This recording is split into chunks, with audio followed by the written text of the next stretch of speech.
नमस्कार, स्वागत है आपका टीवी 24 नेटवर्क में और मैं हूं अजय सिन्हा। आखिर कांग्रेस की राजनीति क्या रसातल में धंसती जा रही है? क्या कांग्रेस और कांग्रेस के नेता नीचता पे उतर आए हैं? यह सवाल बीजेपी खड़े कर रही है, क्योंकि कांग्रेस के राष्ट्रीय अध्यक्ष ने जिस तरह की भाषा का प्रयोग प्रधानमंत्री नरेंद्र मोदी के लिए किया है, वो अपने आप में सुनने में ही अपमानजनक है कि कोई नेता देश के प्रधानमंत्री के लिए आतंकवादी जैसे शब्दों का प्रयोग कर सकता है। दरअसल मल्लिकार्जुन खड़गे जो लगातार विवादित बयान दे रहे हैं, उन्होंने प्रधानमंत्री नरेंद्र मोदी को आतंकवादी कह दिया। इसके बाद हंगामा खड़ा हो गया और सवाल खड़े हो रहे हैं कि क्या कांग्रेस बीजेपी को हरा नहीं पा रही है तो इस तरह के शब्दों का प्रयोग कर रही है। उनके राष्ट्रीय अध्यक्ष प्रधानमंत्री के लिए इस तरह के शब्दों का प्रयोग कर रहे हैं जो कहीं से कहीं तक भी उचित नहीं है, ठीक नहीं है, सही नहीं है। दरअसल ये बयान कहां आया वो मैं आपको बताता हूं। कांग्रेस अध्यक्ष मल्लिकार्जुन खड़गे ने तमिलनाडु में एक सभा के दौरान प्रधानमंत्री नरेंद्र मोदी को आतंकवादी कहा और उनके साथ ही जो गठबंधन में ऑल इंडिया अन्ना द्रविड़ मुनेत्र कड़गम है यानी AIADMK, उसकी आलोचना भी की है। उन्होंने कहा मल्लिकार्जुन खड़गे ने कि वे मोदी के साथ कैसे मिल सकते हैं, वो एक आतंकवादी है और वह समानता में विश्वास नहीं रखते। उनकी पार्टी भी समानता और न्याय में विश्वास नहीं रखती है। मल्लिकार्जुन खड़गे क्या प्रधानमंत्री नरेंद्र मोदी के लिए इस तरह के शब्दों का प्रयोग करेंगे? सवाल यह खड़ा होता है, क्या वो प्रधानमंत्री जिसे देश की जनता ने चुन के भेजा है, जिसे 150 करोड़ लोगों ने चुना है, जो देश का प्रधानमंत्री है, जो देश का नेतृत्व करता है, क्या उस नेता के लिए आतंकवादी जैसे शब्द का प्रयोग किया जाएगा? यह बड़ा सवाल है और यह कोई पहली बार नहीं है जब मल्लिकार्जुन खड़गे के बयान पे सवाल खड़े हो रहे हैं। आपको बताएं, इस बयान के बाद, मल्लिकार्जुन खड़गे के बयान के बाद बीजेपी ने निशाना साधा है कांग्रेस पर।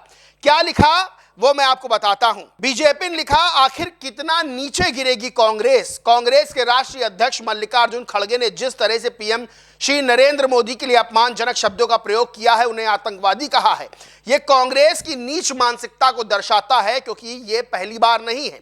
असली बात यह है कि जब कांग्रेस के पास विकास और जनहित के मुद्दों पर जवाब नहीं होता, तब व्यक्तिगत टीका टिप्पणियों और गाली गलौज पर उतर आती है। कांग्रेस की राजनीति अब मुद्दों से नहीं, हताश और अपमानजनक भाषा से पहचानी जाती है। संबित पात्रा ने भी मल्लिकार्जुन खड़गे के बयान पर विरोध दर्ज कराया। उन्होंने लिखा, मल्लिकार्जुन खड़गे जी द्वारा माननीय प्रधानमंत्री श्री नरेंद्र मोदी जी के लिए की गई निंदनीय टिप्पणी कांग्रेस पार्टी की मानसिकता को दर्शाती है।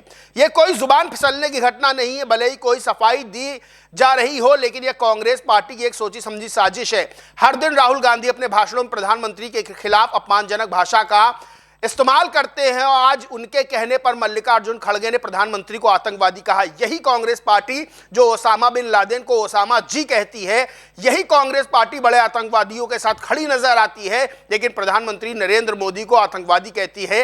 यही कांग्रेस पार्टी जाकिर नाइक को शांति का दूत बताती है। बड़ा सवाल यह खड़ा हो रहा है कि मल्लिकार्जुन खड़गे बयान देते हैं, उसके बाद माफी भी मांग लेते हैं। मल्लिकार्जुन खड़गे बयान देते हैं, उसके बाद सफाई भी सामने आ जाती है। इस मामले में भी उनकी सफाई आई है। मल्लिकार्जुन खड़गे ने इस मामले में सफाई देते हुए कहा, मैंने आतंकवादी नहीं कहा, बल्कि यह कहा कि वे आतंकित करते हैं। यानी कि बयान से पलटते हुए मल्लिकार्जुन खड़गे नजर आ रहे हैं। यह पहली बार नहीं है।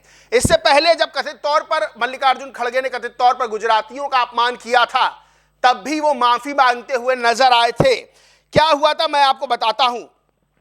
दरअसल मल्लिकार्जुन खड़गे ने इडुक्की जिले में, केरल के इडुक्की जिले में एक रैली को संबोधित किया था और वहां केरल के लोगों की शिक्षा की और समझदारी की तारीफ करते हुए कहा था प्रधानमंत्री नरेंद्र मोदी को निशाने पर लेकर कि वे उन लोगों को मूर्ख बना सकते हैं जो कम पढ़े लिखे हैं, जैसा कि गुजरात और अन्य जगहों पर होता है।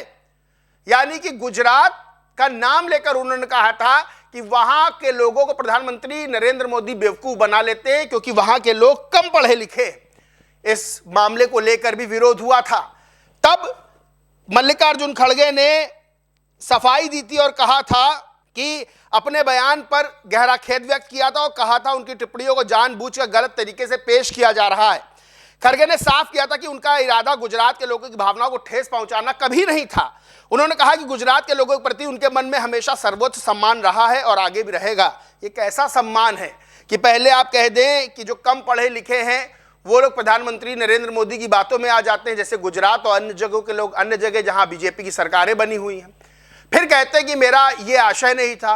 अब प्रधानमंत्री नरेंद्र मोदी को मल्लिकार्जुन खड़गे आतंकवादी कह देते हैं। फिर कहते हैं कि मैंने ये नहीं कहा, मेरा बयान तोड़ मरोड़ के पेश किया जा रहा है, मैंने कहा कि वो आतंकित करते हैं। क्या कांग्रेस की राजनीतिक शब्दावली इस तरह की है? क्या कांग्रेस के राष्ट्रीय अध्यक्ष बयान देने से पहले सोचते नहीं हैं? असम में भी उन्होंने बयान दिया तो कहा था कि नमाज पढ़ते वक्त अगर सांप दिख जाए तो नमाज तोड़कर सांप को मारने का बात कही जाती है। अब आरएसएस और बीजेपी जहां दिखे तो फिर नमाज तोड़ के उनको मारो। अब आरएसएस बीजेपी को मारो का क्या मतलब है? यानी उनके कार्यकर्ताओं को, उनके पदाधिकारियों को मारो। यह बयान ही बहुत वायरल हुआ था और बीजेपी ने इस बयान को लेकर मल्लिकार्जुन खड़गे और कांग्रेस को निशाने पर लिया था। यानी लगातार बयानबाजियां मल्लिकार्जुन खड़गे की सामने आ रही हैं और बयान ऐसे जो कहीं से कहीं तक राजनीतिक रूप से या किसी भी तरह से सही माने जाएंगे। राहुल गांधी भी बयानबाजियों में कम नहीं है। राहुल गांधी ने भी कहा था कि एक दिन कांग्रेस के बब्बर शेर इसको पकड़ेंगे, यानी मोदी को पकड़ेंगे। यानी प्रधानमंत्री के लिए इस तरह की भाषा का प्रयोग सोचिए, जो देश के इतने बड़े पद पर बैठा हुआ है, जिसे जनता ने चुना है। ऐसा नहीं कि प्रधानमंत्री नरेंद्र मोदी को जनता ने नहीं चुना है, जनता के द्वारा चुने गए सबसे पसंदीदा नेता प्रधानमंत्री नरेंद्र मोदी हैं और उनके लिए इस तरह की भाषा का प्रयोग। राहुल गांधी कहते हैं कि मोदी मुझसे आंख नहीं मिला पाता। अब सोचिए कि प्रधानमंत्री उनसे आंख नहीं मिला पाते हैं। किस तरह की भाषा राहुल गांधी और किस तरह की भाषा मल्लिकार्जुन खड़गे प्रधानमंत्री नरेंद्र मोदी के लिए प्रयोग कर रहे हैं, ये सब सामने है और बीजेपी इसका विरोध भी दर्ज करवा रही है। इस पूरे मामले पर आप क्या सोचते मानते, कमेंट करके जरूर बताएं। वीडियो अच्छा लगा हो तो लाइक करें, खूब शेयर करें और चैनल को सब्सक्राइब नहीं किया तो सब्सक्राइब करके बेल आइकन जरूर दबा लें। धन्यवाद।